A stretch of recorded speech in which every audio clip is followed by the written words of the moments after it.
Oi, pessoal, tudo bem? Nessa semana, nós vamos continuar o capítulo que nós iniciamos semana passada, que vocês fizeram o ponto de partida, que se chama Poder e Sociedade. Então, como o nome já diz, nele nós vamos refletir um pouco sobre a visão da filosofia a respeito do poder da sociedade, como que isso se relaciona. Na aula de hoje, nós vamos refletir um pouco sobre como o poder é exercido nas nossas sociedades, o que significa poder e como ele é exercido nas nossas sociedades. Então, a palavra poder, ela tem origem na palavra do latim potere, e é a capacidade de se fazer alguma coisa, a potência, aquilo que você pode vir a fazer.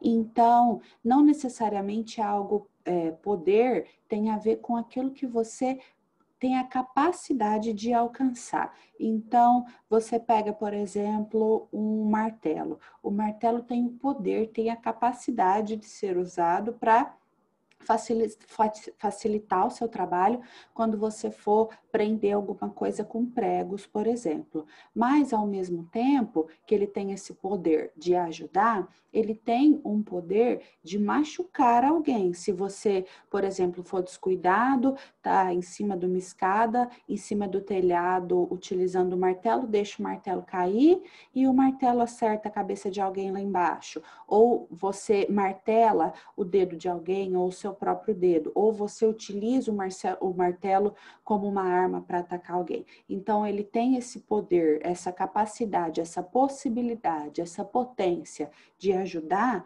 mas também tem uma possibilidade, uma capacidade de machucar e de prejudicar. Assim, é o exercício do poder na política e na sociedade. Ele pode ser exercido de várias maneiras. Ele pode ser exercido através do diálogo, através da conversa, através do acordo, quando alguém conversa, influencia alguém através do diálogo. Ele pode ser exercido através da moral religiosa, da moral da sociedade, quando uma pessoa é influenciada pela sua religião, faz algo, por exemplo, esperando que ela seja recompensada, que ela vá para o céu, algo desse tipo. O poder também pode ser exercido através da força física, através da violência, através da coerção psicológica, quando alguém é torturado para fazer algo que não quer, quando alguém é escravizado. Ele pode ser exercido também através da pressão econômica, quando alguém suborna alguém, quando alguém obriga de alguma maneira alguém a fazer algo em troca de pagamento, uma chantagem, algo assim, também é uma maneira do poder ser exercido através do poder econômico.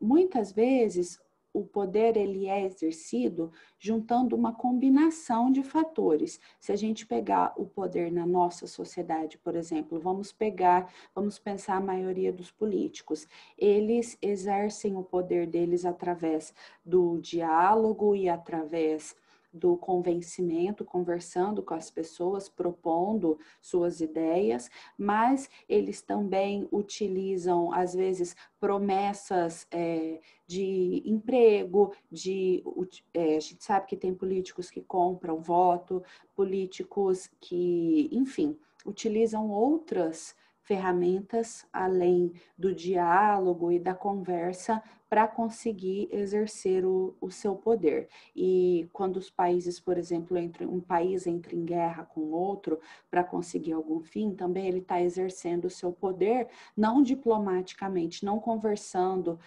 trocando ideias, mas através da força física.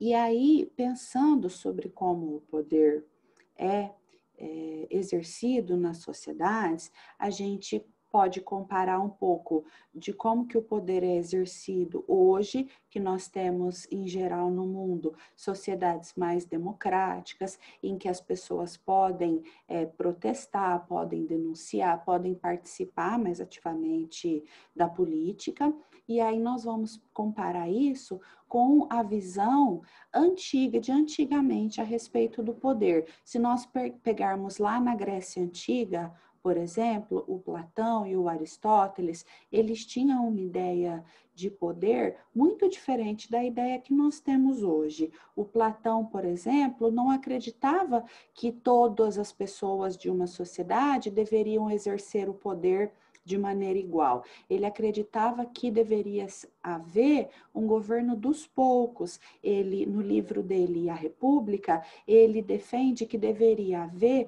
um governo dos filósofos, dos homens sábios, e os estudiosos, os intelectuais, os filósofos sábios, que deveriam governar as cidades e governar Atenas, no caso. Por que que o Platão pensa assim? Porque na época em que ele vivia, era essa a ideia de democracia. Atenas, que era a cidade-estado mais democrática da época, a democracia ela era exercida por uma camada muito pequena da sociedade, porque todos os cidadãos atenienses podiam participar das assembleias, opinar e votar. Porém, para você ser cidadão ateniense, você tinha que ser homem, ter mais de 18 anos, ter nascido em Atenas e ser filho de pai e mãe ateniense. Então, se o seu pai e sua mãe fosse estrangeiro, ou se você nasceu em outro lugar, ou se você fosse mulher, você não, ou se você fosse escravizado, você não poderia opinar, você não seria considerado cidadão.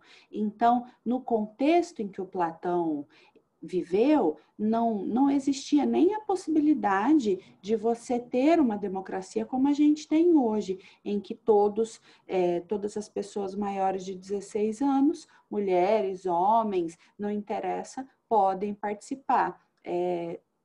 Mesmo que seu pai e sua mãe sejam estrangeiros, se você é brasileiro, você pode participar da política, das decisões, você pode votar, enfim. O Aristóteles, que foi estudante do Platão, também segue mais ou menos essa linha do Platão, mas o que ele propõe é um governo dos sábios, dos intelectuais, não necessariamente dos filósofos, mas das pessoas éticas, que ele diz que seriam os homens éticos, seriam os melhores a governar. Então, ele enfatiza e cria essa ideia da aristocracia. A palavra crácia no grego significa governo.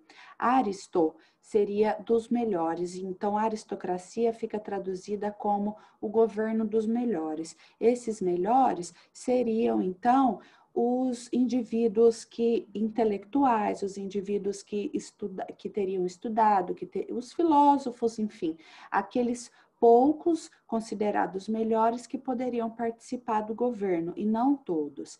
E aí, isso na Grécia Antiga, na Antiguidade. Quando nós vamos para a Idade Média e posteriormente na Idade Moderna, até começo do século XVIII, até mais para frente, um pouco no final do século XVIII, começa a ficar muito forte a ideia do poder divino. Então, ao invés do poder dos governantes ser justificado, como Platão dizia, que deveriam ser os filósofos, ou o Aristóteles vai dizer que a aristocracia, os melhores, os mais intelectuais, a partir da Idade Média e na Idade Moderna, surge a ideia de que quem deveria governar seriam os indivíduos considerados escolhidos por Deus. Então, agora, o poder dos reis e dos monarcas, ele não é justificado porque ele é ilustre, porque ele é filósofo, porque ele é intelectual, mas sim porque Deus o escolheu, porque ele nasceu naquela família real. O pai dele era rei e ele nasceu filho do pai e da mãe, do rei e da rainha, porque Deus o escolheu para tal. Então, principalmente na Idade Moderna, com o Jean Bodin e o Jacques Bossuet, ali entre 1500, 1600, os dois viveram, começa a surgir muito a teoria do poder divino misturada. Eles aliam as ideias que já vinham acontecendo dentro da Igreja Católica, do Santo Agostinho, principalmente, e depois do Tomás de Aquino, a respeito da interpretação da Bíblia e da justificação filosófica da Bíblia para as coisas do dia a dia, porque a gente tem que entender que a filosofia, ela tanto pode ser utilizada para contestar as ideias vigentes, ou ela pode ser usada para justificar, para procurar explicar e provar, entre aspas, as ideias existentes. Então, esse é o caso da filosofia cristã. Tanto Santo Agostinho quanto Tomás de Aquino, eles procuram juntar a filosofia e o que diz a Bíblia e as concepções e os dogmas cristãos católicos até então, porque ainda não tinha havido a reforma protestante. Então, eles buscam provar filosoficamente, logicamente, a existência de Deus. Então, para isso, eles fundem as duas coisas. E o Jean Bodin e o Jacques Bossuet, entre outros filósofos, eles procuraram, então, unir essa ideia da filosofia católica medieval, de que você conseguiria justificar logicamente a existência de Deus e o poder da igreja, e juntaram isso com a filosofia política. E então começam a justificar o poder dos reis como um poder absoluto, ou seja, um poder total, inquestionável. Ninguém poderia criticar o rei, ninguém poderia questionar o rei, ninguém poderia destronar o rei ou planejar algo contra o rei, porque ele é rei, porque Deus assim o escolheu, senão ele não teria nascido nessa família na qual ele nasceu.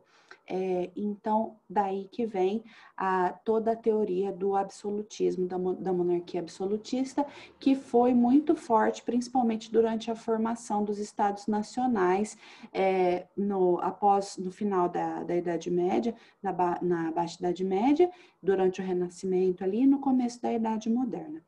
Então, vocês leiam o material que eu estou enviando e para fazer as atividades, se tiverem alguma dúvida, é só entrar em contato comigo, tá bom? Tchau, tchau!